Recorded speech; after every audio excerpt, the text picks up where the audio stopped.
कंदकोट वज़ीर आला सिंध सैयद मुराद अली शाह पाणी जो मुसलसल 4 खां पोइ बंदनि जो अॼु दौरो कयो। ज़िले इंतिज़ामिया पारां सिक्योरिटीअ जा इंतज़ाम तमामु सख़्त कया विया। CM सिंध पारां न्यो घोड़ा घट बंद ऐं ट्रोड़े बंद जो दौरे दौरान सूबाई वज़ीर Shabir Ali Khan Bijarani, Mukesh Chawla, DIG Irfan Baloch, deputy commissioner Munawar Ali Mithiani, SSP Asad Raza Shah ऐं ॿिया शामिल हुआ। उन मौक़े ते वॾे वज़ीर सैयद मुराद अली शाह जो ज़िले इंतिज़ामिया खे चवणु हो त बंदनि जो कमु मज़बूत कयो त जीअं माण्हू घरनि में सुकून सां निंड करण ऐं इरीगेशन अमले खे फुल प्रूफ सिक्योरिटी ॾियो जीअं मज़दूर पंहिंजो कमु सुकून सां करे सघे।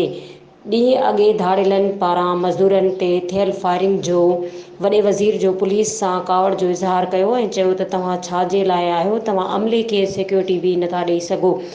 वज़ीर आला सिंध जो SSP सैयद असद रज़ा शाह ऐं कश्मीर ऐं डिप्टी कमिश्नर मुनवर अली मिठियाणी खे सख़्तीअ सां हुकुम कयो त तव्हां पाण बंदनि ते बीही कमु करायो ऐं हर अणवणंदड़ वाक़े खे पाण मुंहुं ॾियो। ॿिए तरफ़ CM सिंध जे कंदकोट आमद ते ज़िले इंतिज़ामिया तरफ़ां सिक्योरिटी जा इंतज़ाम इंतहाई सख़्त किया विया।